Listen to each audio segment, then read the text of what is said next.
अलीनगर की संधि और प्लासी का युद्ध। अलीनगर की संधि यह संधि प्लासी युद्ध के पहले बंगाल के नवाब सिराजुद्दौला और ईस्ट इंडिया कंपनी के बीच फरवरी 1757 को हुई थी। इसमें अंग्रेजों का प्रतिनिधित्व क्लाइव और वाटसन ने किया था। अंग्रेजों द्वारा कलकत्ता पर पुनः अधिकार कर लेने के बाद यह संधि की गई थी। इस संधि के द्वारा शर्तों के अधीन ईस्ट इंडिया कंपनी तथा सिराजुद्दौला के बीच सहमति हुई थी। ईस्ट इंडिया कंपनी को मुगल बादशाह के फरमान के अनुसार व्यापार की सुविधाएं फिर से दे दी गई। कलकत्ता पर अधिकार करने में अंग्रेजों की जो क्षति हुई उसका हर्जाना नवाब को देना पड़ा। दोनों पक्षों ने भविष्य में शांति बनाए रखने का वादा किया। अंग्रेजों को कलकत्ता में सिक्के ढालने का अधिकार प्राप्त हो गया।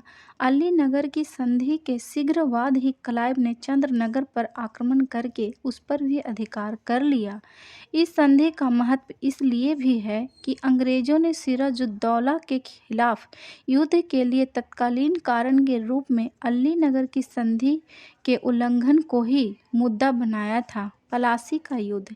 प्लासी की लड़ाई 23 जून 1757 ईस्वी को बंगाल के नवाब सिराउद्दौला की सेना और रॉबर्ट क्लाइव के नेतृत्व में ईस्ट इंडिया कंपनी की सेना के बीच हुई। सिराजुद्दौला की सेना की संख्या लगभग 50,000 थी तथा अंग्रेजों की सेना की संख्या मात्र 3200 थी, परंतु सिराजुद्दौला के सेनापति मीर जाफर के षड्यंत्र में शामिल होने के कारण सेना के एक बड़े हिस्से ने युद्ध में भाग नहीं लिया।